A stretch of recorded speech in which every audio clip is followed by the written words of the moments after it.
Today's gonna be a good day, y'all. This video is just a little positivity, man.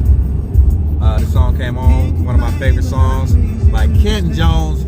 If you haven't heard of him, if you haven't heard his music, I don't care if you don't listen to gospel or contemporary gospel or whatever, you need to listen to this song, man.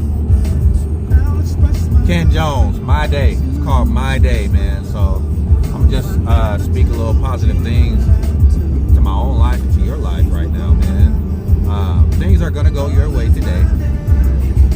Today's gonna be a good day. You're gonna wake up on the right side of the bed. Man, you have opportunities. You just have to find them. Man, things that haven't been going right for you in the past are gonna go right for you today. Man, family problems. Those are gonna end today. You just have to have the right mindset. Man, all that stress that's down on the inside of you, man, you're gonna let that go today. It's been weighing you down for too long. Today's gonna be a good day. Today's gonna be a great day.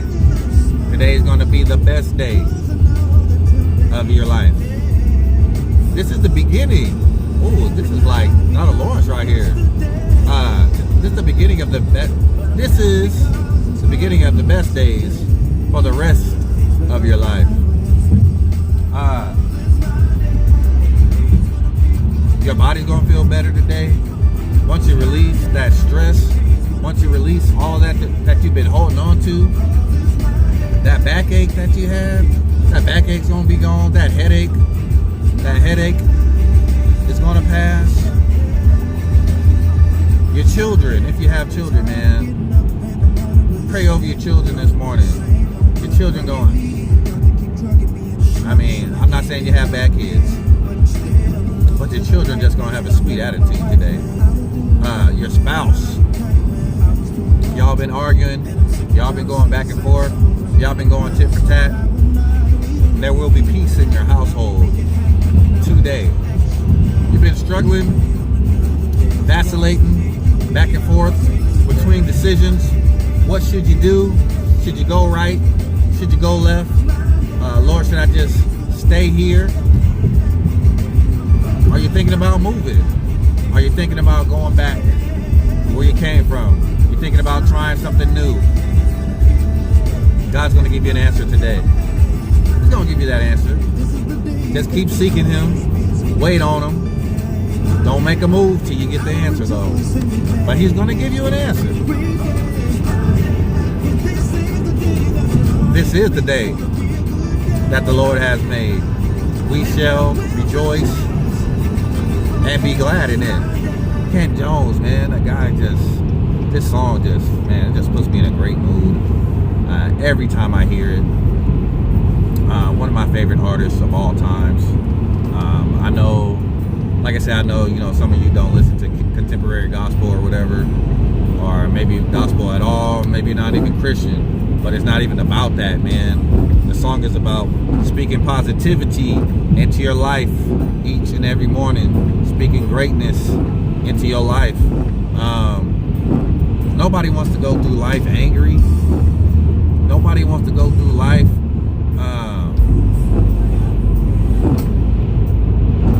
cantankerous. Nobody want to go through life sad and pitiful, because truth be told, don't nobody want to be around you when you're sad, pitiful, angry, you're pessimistic, you're always thinking the worst of something or someone.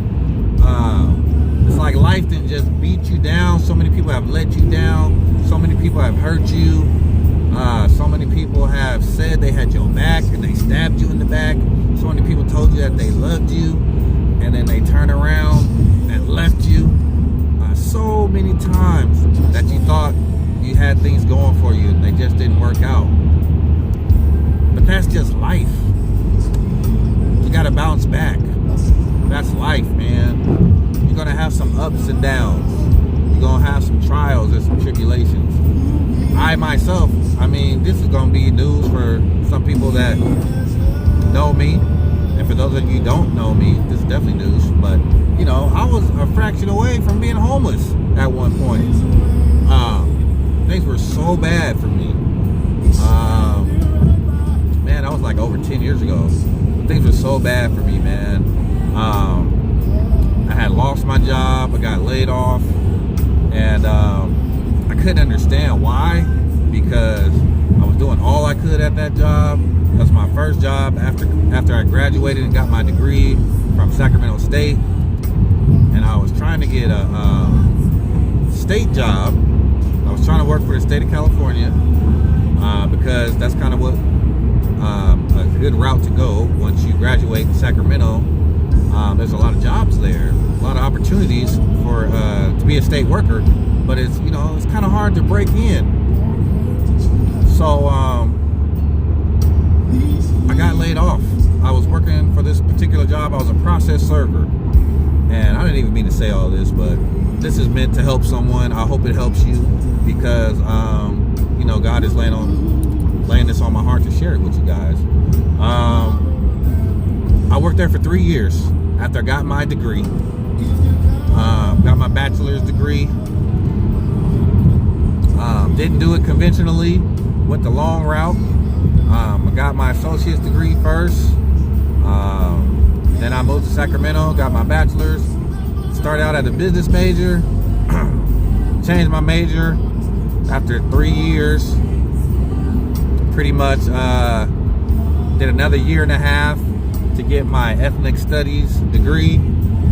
So it took me 5 years to get my bachelor's, because I changed my major. I-5 North. But it was something that I was really interested in. Learning about my culture, learning about other cultures, minorities mostly,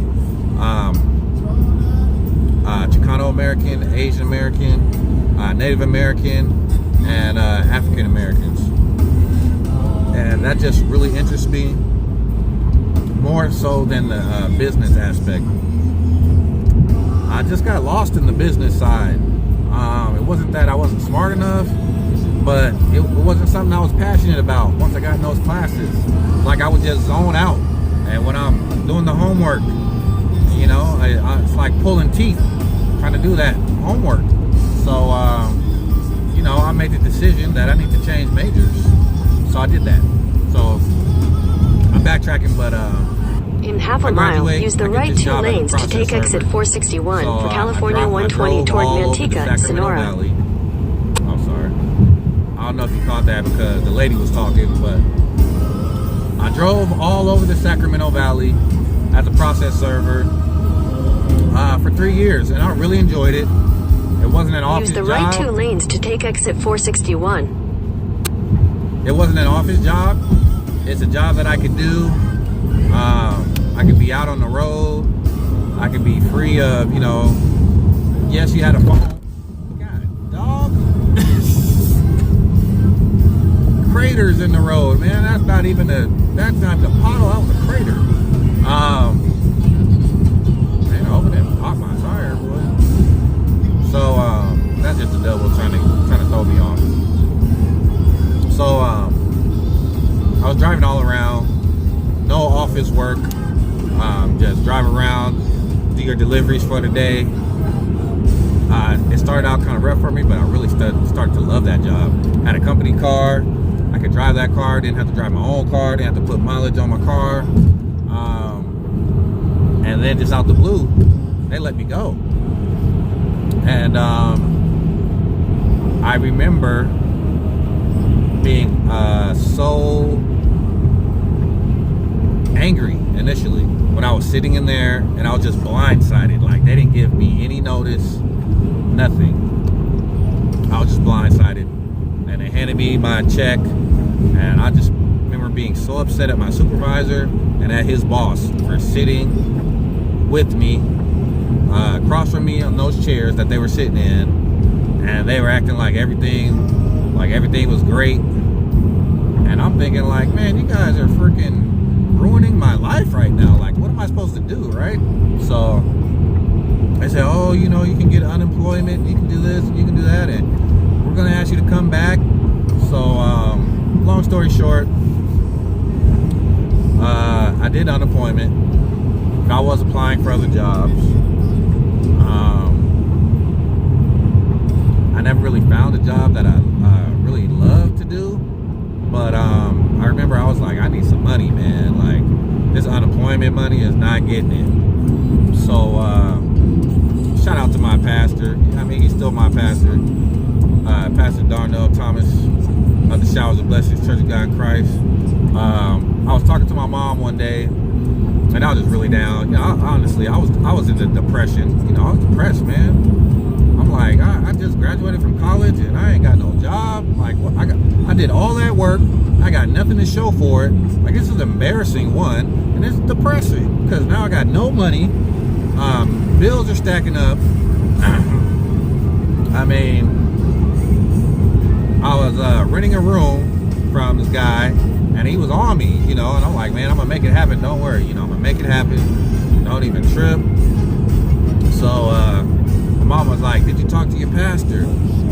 And being around, my mom's a first lady, my stepdad's a pastor. Being around a pastor and a first lady, I know how it is. I know there's always people, you know, calling you or asking you for stuff, or, you know, giving you a sad story. And I never wanted to be that person, going to his pastor, you know, crying on his shoulder and all that type of stuff. You know, I dare not ask him for money, but you know, about any job opportunities, you know, that's what I asked. So I did go. I swallowed my pride. So I talked to him, and man, I was down at the church helping clean up the church. And he came back like an hour later, and he was like, hey, call this number. Call that number. 2 miles, take exit 6 for California 99 South toward Modesto, Fresno. I remember it like it was yesterday. He was like, call this number. Told me he looking for some people. I ain't gonna say his name because I don't want nobody hitting him up. But he's looking for some people, and you know, we just talked. He just told me that you were looking for a job, right? And I was like, yeah, absolutely. So I called him. He got me in touch with his people, and man, I got hired like the next day. I was working. It was a nice little temporary assignment to kind of keep me afloat, and I was so appreciative of that. But I was still struggling, you know. I was still struggling. Still couldn't see the end game. I was trying to think like down the road, like what am I gonna do with this? Because I know this is a temporary assignment. I appreciate it, but in the end, you know, it's not a career move. So I ended up working through the full assignment, going back to unemployment.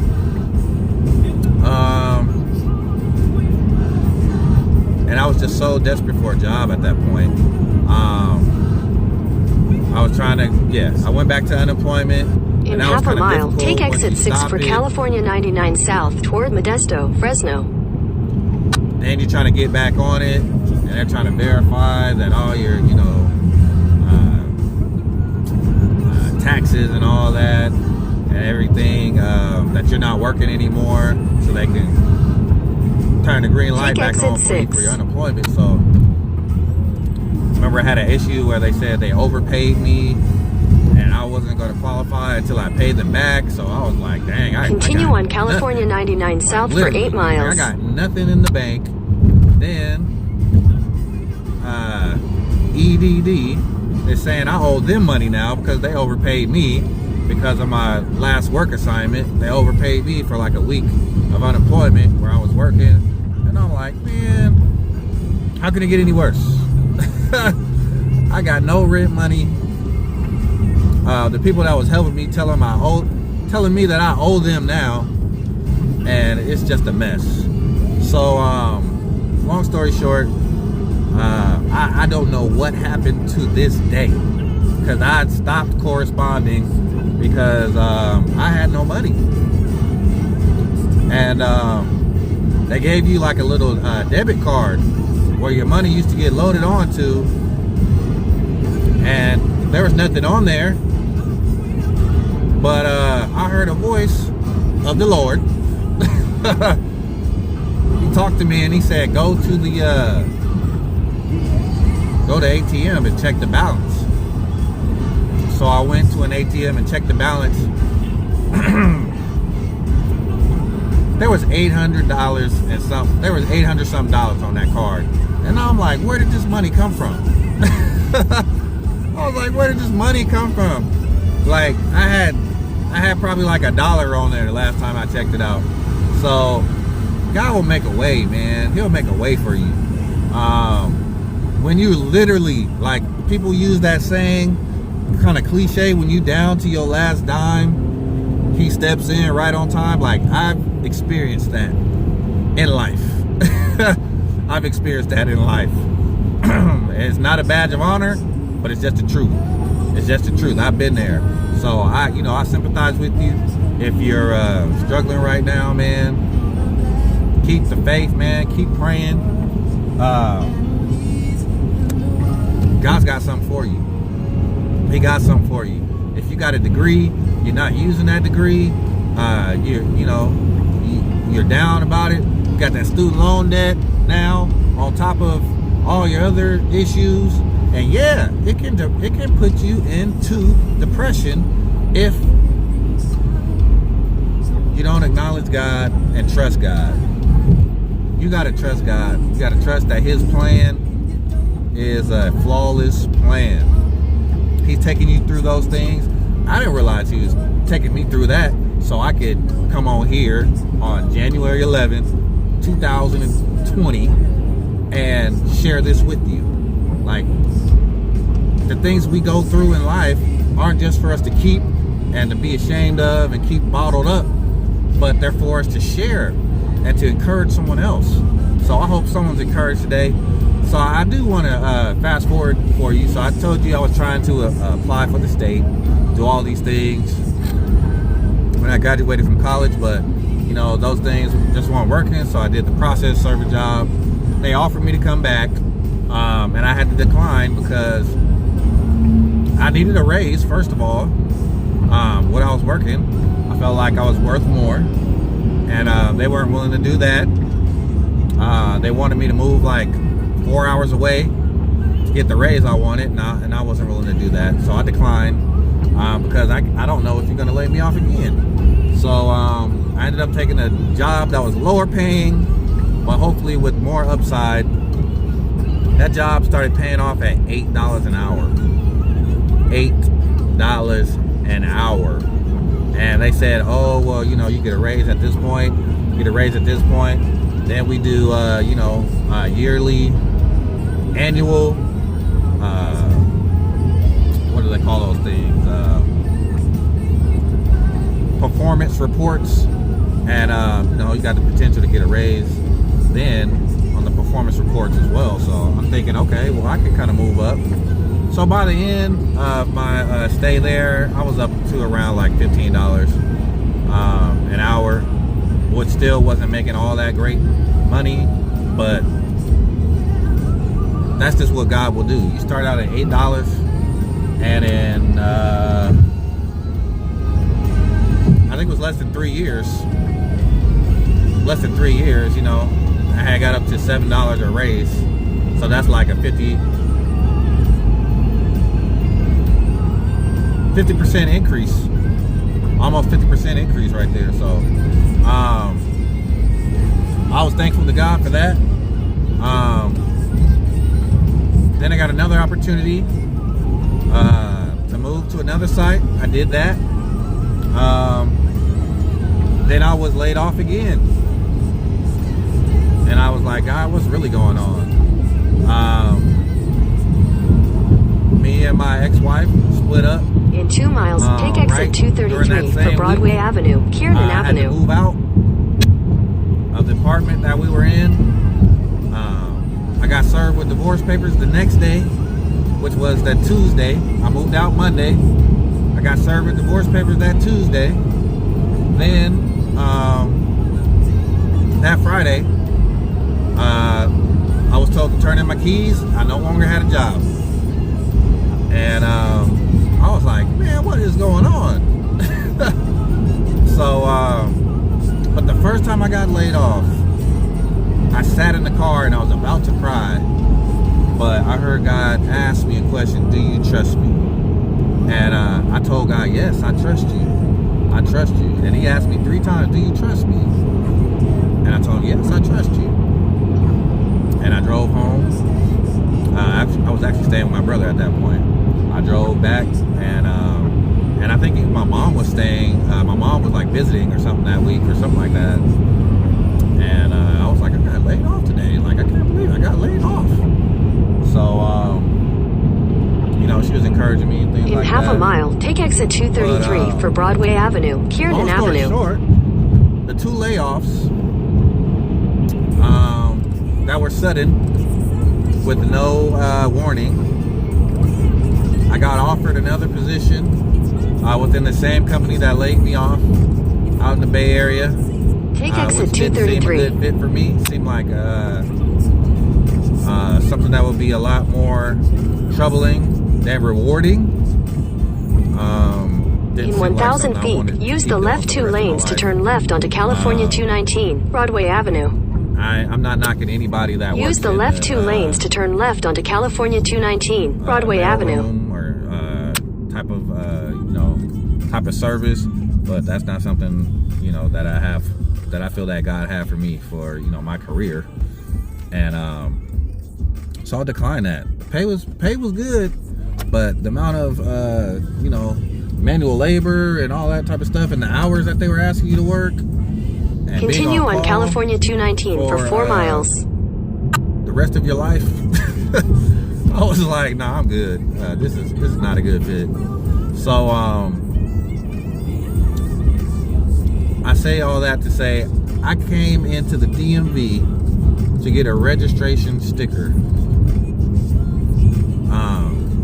Just going to get my sticker because I'm a Lyft driver. I was a Lyft driver at that point, doing that full time, loving it. Just meeting people, talking to people, getting inspiration to do my Lyft conversation videos, creating some content. I go in there and they got this big sign saying they're hiring. So, you know, I talk to the manager and she gives me the steps of what I need to do and all that. So I do it. They call me up and they say, hey, you know, we just want to do a quick phone interview with you. So they do the phone interview. I couldn't even been like 10 or 15 minutes, and they say you're hired. When can you start? We want to get you in here. Yeah, we're very impressed with your answers. And I'm like, I only gave you like 2 answers. Say you're hired. So it's like it's supposed to be a 6-month term with potential to be hired full time. So I believe God's gonna work all that out. They sent me to training so I can become more familiar with the ins and outs of the operation of the DMV, and I truly enjoy going to work. So I'm going today to take an exam, which is called the LRE exam. Potentially, I could be a licensed registration examiner, which I would issue drive tests, go out and drive tests, and be able to issue people driver's license, or, you know, deny them the ability to get a driver's license. So that's actually kind of exciting to me because there's so many bad drivers on the road, man. I always say, like, when I'm driving, like, how did you get a driver's license? How did you get a driver's license? Like, you're so bad. Like who told you passed the test? So that would be really fun for me. But we'll see what God has in the works for me. I said all that to say, you don't know what God has in store for you. One closed door only means that there's another bigger and better door on the other side that's going to blow your mind. I'm so thankful for all the things that I've been through. Like, I'm thankful for the times that, you know, I had to be humbled and I had to go without. I'm thankful for those times because I'm more appreciative of God's many blessings. Trust me, you know, I've been down. I didn't go into depth, you know, how I was, you know, surviving and all that. But yeah, man, brother was going through it for a while, and And I thank God for keeping me.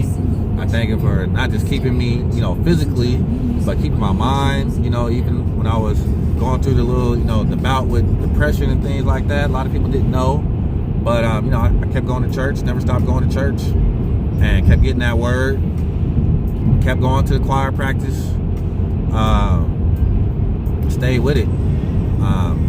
Kept singing, kept praising God, worshiping Him, praying to Him. In half a mile, turn left onto Pentecost Drive. I had a plan, and then I finally started to see the plan unfold. I was trying to apply for a state job years ago, over 10 years ago. Couldn't get in, off and on, trying to apply. Then I just happened to walk in, see a sign, and then I get hired pretty much on the spot. Take the next left onto Pentecost Drive. When I've been trying for over a decade. Come on now. Like, God had a plan all along. I was in the wrong place, for one. I was in the wrong place. In a quarter mile, your destination will be on the left. Man. That's my second home. I have so many, I met so many great people up there. Built some great friendships and relationships. I'm just so thankful for all the people that have had an impact in my life and keep on impacting my life in Sacramento. I'm truly appreciative for you all. But yeah, God has a plan for you, man. When God has a plan for you, can't nobody overrule that.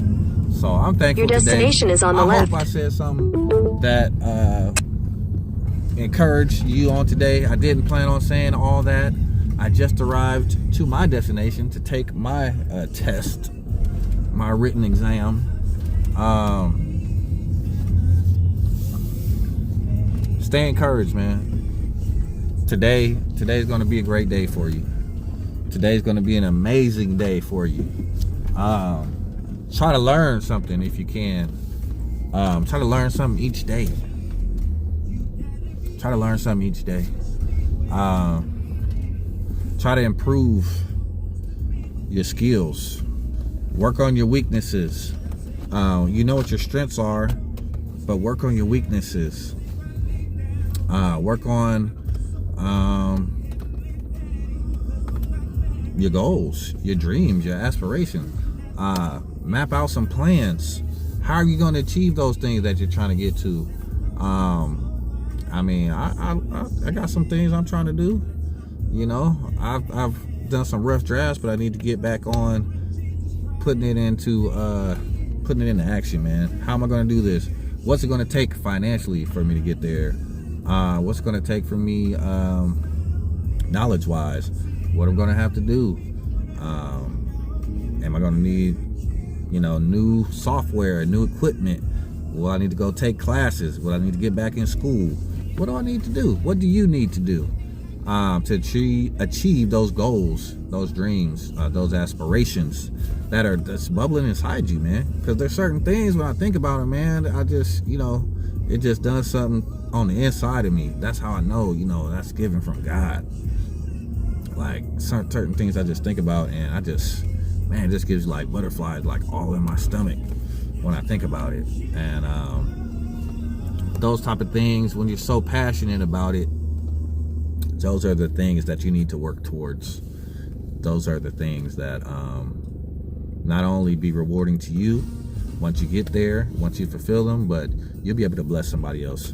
So take care, man. It's your boy Let Us Pray back with this gonna be a Lyft Conversations episode. So remember, man, today's gonna be a great day. Do what you can to make it great. Do your part. Do your part.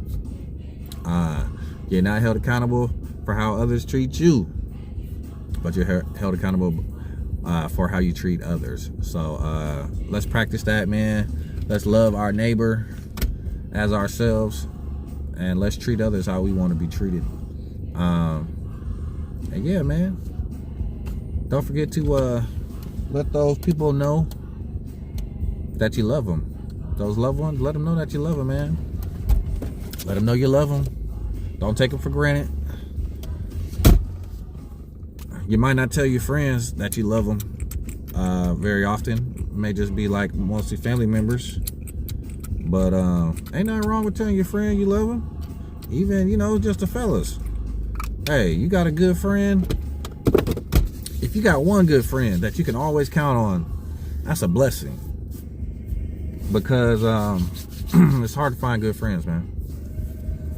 Shout out to my fellas, man, up in SAC. I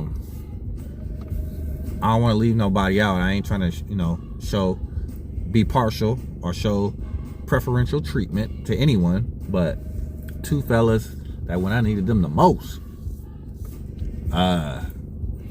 last year, it's about this time, well, it's a little later, it's about February last year, when I had to move out suddenly.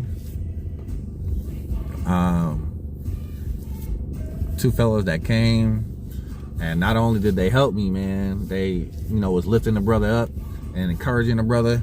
I appreciate you, Craig. I appreciate you, Mike. You don't know what that meant to me, man, because I was on the verge of I ain't gonna say I was on the verge of doing nothing crazy, but you know, brother don't know what he would have done. I don't know what I would have done, man. I might have done something crazy. I don't know, but having y'all there and knowing that your boys got your back, man, it's just it's nothing like that feeling, man.